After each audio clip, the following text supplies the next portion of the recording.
everybody, Ziv Simon here. I am the creator of Surgical Master, the surgical training for dentists.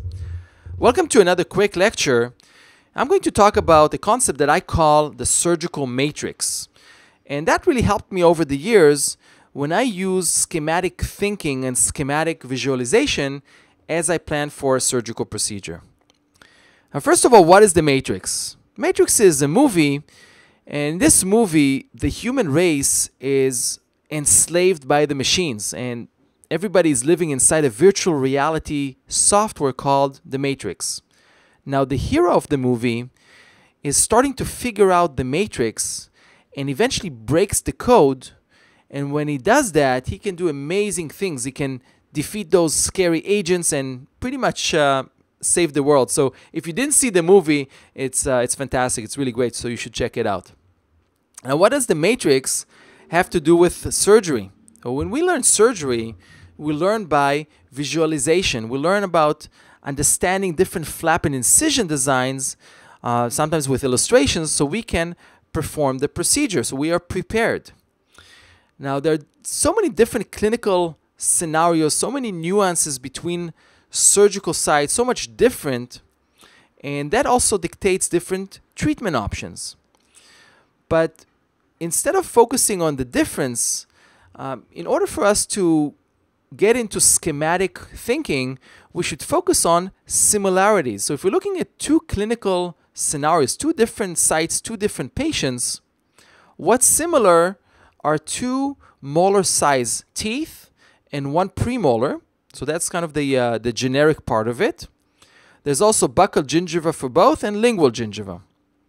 Now, if we use a symbol, a schematic symbol for each tooth, for a molar and a premolar, we'll get a certain representation that we can mark down. We can do the same thing with the soft tissue. We can have a symbol for the gingiva. In this case, it looks pink, for both the lingual and the buccal gingiva.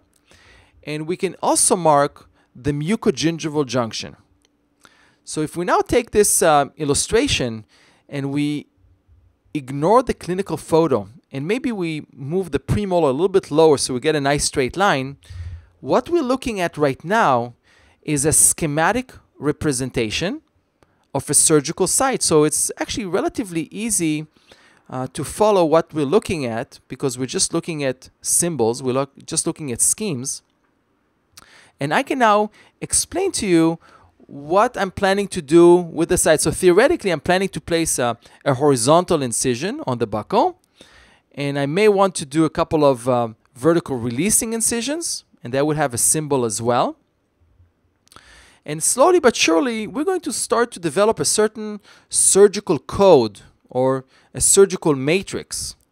I can also talk to you about where I'd like to place some sutures and mark my suture entry points and perhaps let you know which one comes first and which one is second. And then show you my suturing technique, all schematically through the buccal and the lingual flap, going through the suture entry points and eventually tying a knot.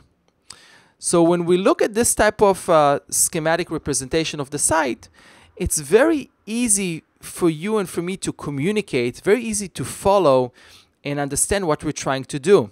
Now, if you're looking at the original photograph, you probably already forgot how it looked like, because it doesn't matter. We're now looking at the schematic surgical site, and with time, we can also add different codes to it with different symbols, and that helps me teach and explain how surgeries work.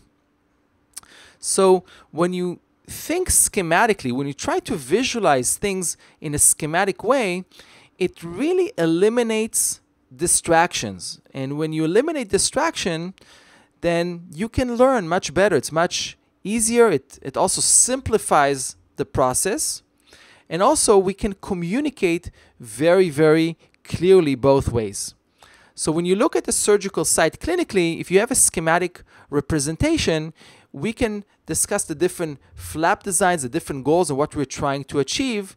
And that can help you learn and eventually perform the procedure in your own practice when you understand much better. So definitely, over the years, try to develop this, this skill to use schematic thinking and that will help you to create a plan and eventually follow it. And definitely that happened to me, and it took a few years to do that.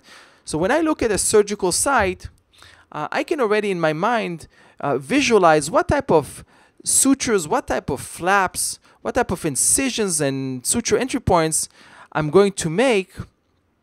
And I already have the whole story. So that really reminded me of the movie The Matrix, because when you look at it, you pretty much know what to do. And when we get to this level where you almost like break the code of the surgical matrix, you'll notice that your treatments are working out much better, much more predictable, and with much less stress. So I hope this quick lecture on the surgical matrix was helpful to you. And I wish you my best of luck and surgical success to you and your practice. And if you're interested in more information and more interesting presentations, check out surgicalmasters.com, and I look forward to see you in the future.